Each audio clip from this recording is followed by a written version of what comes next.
సొంత ఇల్లు అనేది ప్రతి ఒక్కరి కల. Marams Garlapati homes flats for sale. సంప్రదించండి 9662263353.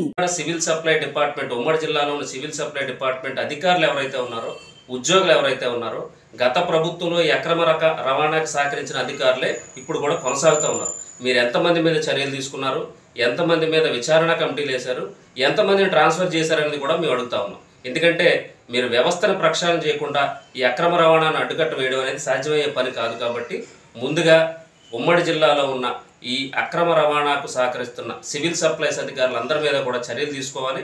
వాళ్ళని దూర ప్రాంతాలకు బదిలీ చేసి నిజాయితీగా పనిచేసే అధికారులు ఇక్కడ నియమించుకున్నట్లయితే ఈ కూటమి ప్రభుత్వం చేయబోతున్న ఈ చర్యలకి ఎంతో కొంత మేలు జరుగుతుంది తప్ప అదే అధికారులు పెట్టి మీరు ప్రక్షాళన చేయాలంటే సాధ్యమయ్యే పని కాదు. రెండో విషయం, ఏదైతే ఈ బియ్యం అక్రమ రవాణాను అరికట్టచ్చారంటే ఖచ్చితంగా అరికట్టచ్చు.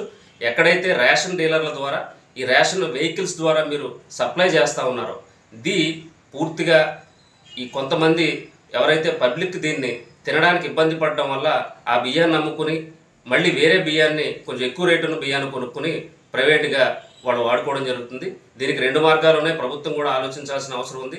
డైరెక్ట్గా ఏదైతే బెనిఫిషరీస్ ఉన్నారో రేషన్ కార్డుకి ఎంత అమౌంట్ అయితే మీరు సబ్సిడీ ఇస్తూ ఉన్నారో ఆ సబ్సిడీని డైరెక్ట్గా బ్యాంక్ అకౌంట్లో వేస్తే వాళ్ళు కావాల్సిన బియ్యాన్ని కొనుక్కోవడం అనేది ఒక పద్ధతి. లేదా ఎవరైతే ప్రజలు వాడుకునే బియ్యం ఉందో ఆ బియ్యాన్ని సప్లై చేసినట్టయితే ఖచ్చితంగా వాళ్ళు బయట అమ్ముకోకుండా వాడుకోవడానికి అవకాశం ఉంటుంది. నిజంగా ఈ రేషన్ బియ్యం ఎంత మంచివో, ఈ వాడుకుంటే ఎంత ప్రయోజనాలు కలుగుతాయో, సైడ్ ఎఫెక్ట్స్ లేకుండా ఉంటాయో ప్రజలకు అవేర్నెస్ లేదు. ఈ అవేర్నెస్ని కల్పించాల్సిన అవసరం కూడా ప్రభుత్వానికి ఉంది. దీని మీద అవేర్నెస్ కల్పించడమా, లేదా ప్రజలు వాడుకునే బియ్యాన్ని ఇవ్వడమా, లేదా డైరెక్ట్గా డబ్బులు ట్రాన్స్ఫర్ చేయడమా, ఈ మూడింటిలో ఏదో పద్ధతిని అవలంబిస్తే ఖచ్చితంగా రేషన్ బియ్యం అక్రమ రవాణా అరికట్టడానికి అవకాశం ఉంటుంది. ఇది అరికట్టాలంటే ఖచ్చితంగా మీరు పోలీసు వ్యవస్థని, రెవెన్యూ వ్యవస్థని, సివిల్ సప్లై వ్యవస్థని ప్రక్షాళన చేయాల్సిన అవసరం ఉందని కూడా ఈ సందర్భంగా తెలియజేస్తా ఉన్నాం. అలాగే ఇప్పుడు గత 5 సంవత్సరాలుగా వైసీపీ ప్రభుత్వం ఉంది. కాకినాడ లోకల్గా ద్వారంపూడి చంద్రశేఖర్ రెడ్డి అండదండలతో ఏదైతే కాకినాడ పోర్టులో వినోద్ అగర్వాల్ అనే వ్యక్తి విదేశాలకి తను బియ్యం సరఫరా చేయడంలో ఎక్స్పోర్ట్ కింగ్, అలాంటి వ్యక్తి అతని అండదండలతో ద్వారంపూడి చంద్రశేఖర్ రెడ్డి గారి అండదండలతో కేవలం ఉమ్మడి జిల్లాలోనే కాకుండా ఒరిస్సా తదితర రాష్ట్రాల నుంచి, తెలంగాణ, ఒరిస్సా రాష్ట్రాల నుంచి కూడా ఈ పీడిఎస్ రైస్ని ఇక్కడికి తెప్పించుకుని ఇక్కడి నుంచి ఎక్స్పోర్ట్ చేయడం జరిగింది.